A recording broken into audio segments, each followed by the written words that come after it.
Hosted by you/CheezItBitBoy. My parents' favoritism towards my older brother, 20M, was always obvious. He got a car for his 18th birthday. It wasn't a new car or anything, it was a 20-year-old Lexus that was in pretty good shape, and he rubbed it in my face for the rest of his senior year of high school. Compared to my brother, I get just as good grades as he does, sometimes even better. I worked my hardest in the hope of fairness, and I even did some volunteering, cleaning up garbage in my local area. But then my 18th birthday came and went a few weeks ago. The only thing I wanted, the only thing I was hoping for, was a car. I wasn't expecting something like a new car or a sporty car, just something reliable like my brother got. But the party wasn't anything like my brother's 18th. For his 18th, my mom baked the cake herself. It was a delicious layered chocolate pudding cake. For mine, I got a sheet cake from the supermarket. For his party, they got a DJ. For mine, it was my dad's old boombox with a couple of mixed CDs. We went through the whole party, and I figured my parents might have just been waiting to spring a surprise gift on me. But that didn't happen. I asked them as things were wrapping up why there was no car when my brother got one, and they said they felt like he'd worked harder for it. I asked what he did that I didn't do because I did all of that and more. My grandma was nearby and heard everything. She then asked them why as well. She ended up lecturing my parents, saying she was extremely disappointed in them for showing favoritism.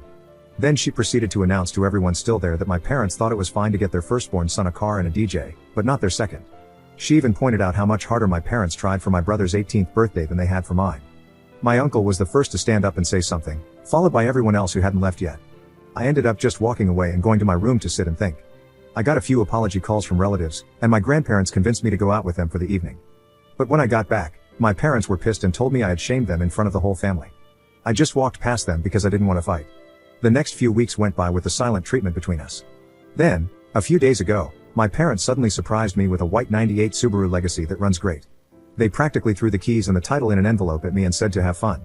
I got the car, and they're paying for insurance for the next 6 months like they did for my brother.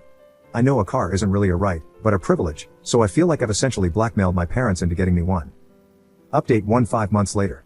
I've not logged onto this account in roughly 5 months, so now I can tell you all the rest of what happened before college starts. But before that, there are some things I want to address from previous commenters. I literally needed a car because there was no way for me to get a job without one. I had no personal transportation and live over 10 miles from the nearest bus stop. So for those who kept telling me to give the car back because they think I was either too spoiled and should accept that life is unfair, or that I shouldn't take handouts, or that I shouldn't accept gifts from crappy parents, please just stop. My inbox was so crammed full when I logged back on that it took some time to go through it all. It doesn't really matter anyway though. I did get a part-time job that later went full-time for the summer after I graduated. But 3 weeks into working part-time, the Subaru blew the head gasket while on the highway at about 45 miles an hour. The temperature gauge redlined, and I had to pull over and call for help. My grandparents took a look at the car and found that someone had run a lot of gasket sealer in it, and it was still in the coolant. The car was basically band-aided back together before my parents bought it and was then barely hanging on by a thread. It drove great, and I was never pushing the car hard as I'm kind of a slow driver. My parents claimed no prior knowledge of the problem, but their only real reaction was to shrug and say it was karma for making them get me the car in the first place. That was a mistake because my grandparents were right there to witness it, and they tore into my parents like none other. My grandma told me to go wait in my room and let them sort it out. It was 2 hours before I was called back into the living room. My parents were on the couch and looked like they'd been metaphorically hit by a truck. My uncle and 2 other relatives were there now too. My grandparents had gotten it out of them that when they bought the car, they just looked for the cheapest thing they could find close to the area that still ran and bought it, no questions asked. They didn't even bother to inspect the car, let alone properly read the ad for it. My uncle, who knows a thing or two about cars, told me that the engine would basically need to be rebuilt because the head gasket warped the block, and it would cost more than the car is worth to fix it. I had to call into work and tell them I was unable to make it in because my car was fried. They understood and basically put me on a sort of unpaid leave for the moment. Now, I want to point out that I had no involvement in what happened next. My grandparents just told me to chill for a while and let them and my parents take care of this, and they did. A few days later, they came back with a 1999 Honda Civic hatchback with 180,000 miles on it. It was white like my Subaru and drives great. It's not all-wheel drive like the Subaru, but it's great on the road and gets better gas mileage. There was also a list of all recent repairs done to the car, including things like a new radiator. My uncle also went over the car before giving it the okay, and I thanked everyone profusely. My parents, though, were not happy for me at all. They said very little and just walked away. There wasn't even that vibe they had last time of acting like they were giving a new toy to a brat. If I could put it into words, the way they acted was just pure defeat. The Subaru got resold later for $400, as that was the best we could get for it with the blown head gasket. That money was put into my savings. That's only one half of what happened, though. You see, when I said I did better in school than my brother, I wasn't kidding. My brother got a 30% scholarship after he finished high school, while I got a 50% scholarship. Not at the same college, of course, but at one comparably good that was also closer. To say my parents were shocked is an understatement. Of course, they just both looked unhappy as soon as the shock wore off. I decided it wouldn't be a good idea to poke the bear by asking them about it, but my grandma thought otherwise and poked that bear, and I mean really poked it. First, she asked if my parents were happy for me. They claimed they were, but it really didn't show in their attitudes. So my grandparents finally asked what their problem was. Why did they dislike me? Their second son was doing great, even exceeding expectations, and they can't be happy about it? Did they want me to fail? Were they hoping I'd fail? What is the deal? My mother looked really upset, and my father couldn't look me in the eyes. They both meekly said they were happy for me and managed to say they wanted me to take the world by storm when I go to college. They even said they'd help pay some of my tuition as well, just like they are for my brother. My grandparents sharply said that they had better keep their word because there should never have been any favoritism, period. I thanked my parents for their help, received a light, if not limp, handshake from my father, and a very stiff hug from my mother. It all felt so forced. I was and still am extremely thankful for the car and the tuition, but my parents just drained the room of all emotion. I ended up asking if my grandparents knew what it was that made my parents act this way. I asked if I was an accidental pregnancy or something. They gave me the "it's time we told you" look. Well, I'm not adopted like so many asked, but I was unplanned. Sort of. You see, my parents wanted both a girl and a boy but got 2 boys instead. My brother came out as a boy, so my parents were really hoping to get a girl on the next go. They had a prior agreement to stop after 2 kids. They never got a girl. My grandma told me they refused to find out my gender until after I was born. They were convinced I'd be born female, and they bought a lot of baby stuff for a girl. But they didn't get a girl. My grandma said I ended up using all of my brother's hand-me-downs until I was 3 years old because my parents had bought so much girl stuff in advance that they couldn't use. So, I was just a disappointment to them from the time I was born. My grandparents said they know my parents are screwed up, but they've been this way for so long that there's no point in expecting them to change. Since then, my parents haven't spoken to me much about college.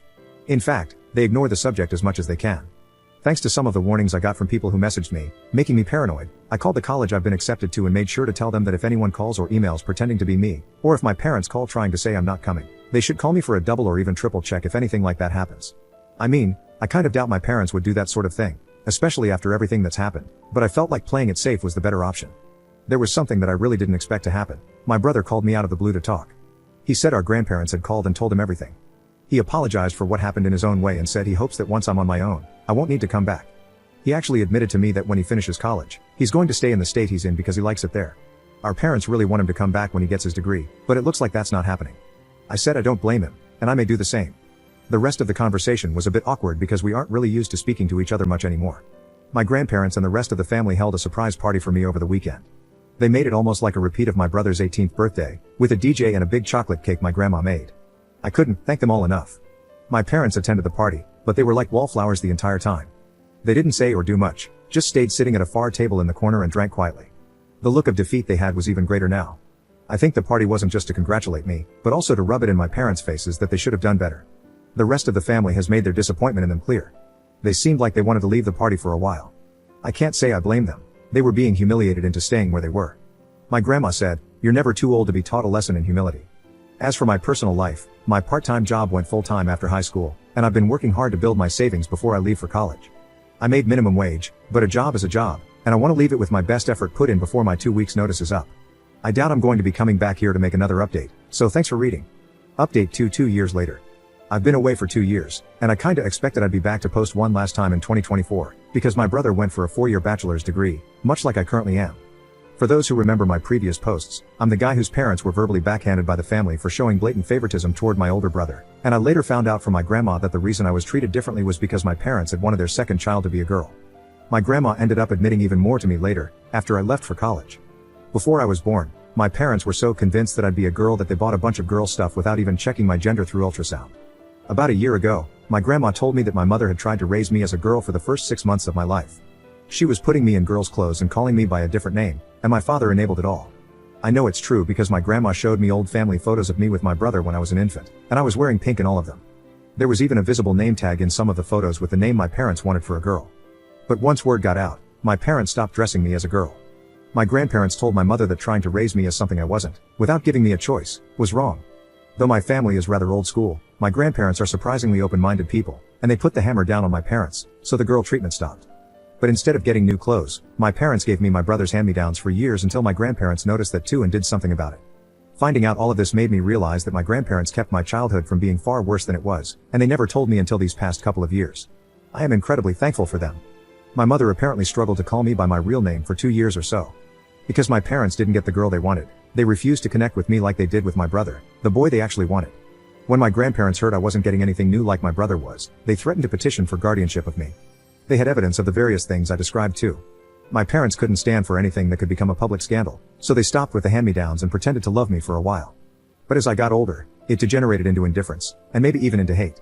I'm not sure. Hate means you still care in some way, but indifference is the actual opposite of love.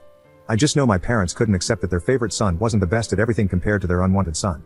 Since I moved out, they've barely interacted with the family.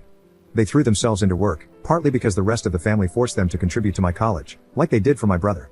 But also because, to them, working was the only thing that gave them a reason to tell everyone to leave them alone. My grandma suspects they've even slept in their cars a few times to avoid coming home. I only saw my parents at Christmas at my uncle's house for the past couple of years, and they barely even spoke to me. Now that I was living my best life away from them, I guess you could say they'd stopped bothering to act like I was their son. They don't want me anymore after the family humiliation they feel they'd suffered, even though they know they brought it on themselves. They've become workaholics who do little else. My grandmother told me my bedroom is basically exactly how I left it on the day I moved out. My parents have not even gone inside my room, but they kept my brother's room clean and ready for the day he'd finally come back home after college. Well, that didn't happen. They flew out to see him for his graduation and had a big celebration with him. I was not invited to go, not that I could afford it. But my grandparents went along, and they gave me the details. My parents were still convinced my brother would be coming back home. That's when he awkwardly told them he had already secured a job through an internship he'd done the past year and had found an apartment of his own too. My father became furious, and my mother lost her mind crying and begging him to come home. But he refused. You see, these past 2 years, my brother and I have reconnected a bit. He found my Reddit account and called me. He wasn't angry, just wanted to talk. He admitted to me that our parents put him through a lot as well. Our mother absolutely smothered him, especially when I wasn't around, and our father was quite strict with his expectations. The fact that I did better than my brother when our parents had invested everything into him just broke them. Now they're extra broken because my brother refused to come home with them. The way our parents treated my brother is also the reason we stopped connecting as siblings until these past couple of years. He did bully me at times when we were growing up, but that's because being the favorite went to his head. However, it was favoritism with strings attached, and when he realized that, he got counseling after moving out. My brother also has a girlfriend he met while in college, and he kept her a secret because he knew our parents wouldn't approve. When they eventually found out, they didn't approve, and my mother even referred to his girlfriend, whom she hadn't even met, as a SLT. My brother blew up at them over that. His girlfriend is in nursing school and a year from graduation herself. My brother says she's the best.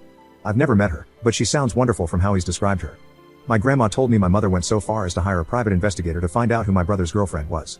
She was irritated to learn that the girlfriend was squeaky clean and from a good family on the same side politically too.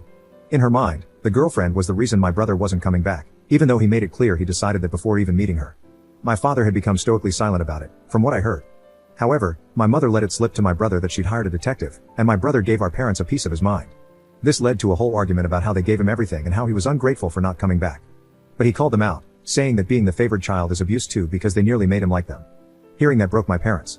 My brother told our grandparents, and they staged another family intervention, one I was even involved in through a video call. My parents tried to ignore me, but even my brother told them to talk to me. We all told them enough was enough. They have 2 sons, and they needed to start treating us fairly. They had let something as idiotic as not being born the gender they wanted ruin their love for me from day one. Pardon my language on this next part. My father hit his breaking point and yelled, "You want us to admit we effed up?" Well yeah, we did. What do you want us to effing do? Effing time travel? We're paying for part of his effing college too. What more does he effing want from us? Things ended very poorly in that intervention. My mother cried and said she was sorry to me, but I still didn't feel her heart was in it. She didn't spend much time apologizing to me at all before moving on to my brother through the phone he was video calling from. She spent a long time crying and apologizing to him until he told her to go back and actually apologize to me like she meant it. That's when my father grabbed the phone and shut it off. Then he just sat down and told everyone to leave. The last thing my grandparents said to my parents was that they were so disappointed in them, and that maybe losing both sons would show them they should never have favored one. Right now, my parents are not on speaking terms with the rest of the family. My grandma heard a rumor they might be planning to move, but they have a paid-off country house and great careers. I feel like they'd be fools to move, but since my brother isn't going back and I'm likely not either, I suppose it's not really an issue. I kind of doubt they'd welcome me if I came to visit after all the crap that went down. I am still thankful to them for helping pay for my college. My student loans were significantly reduced, thanks to them. But as parents, I think we can all agree they just didn't do a good job.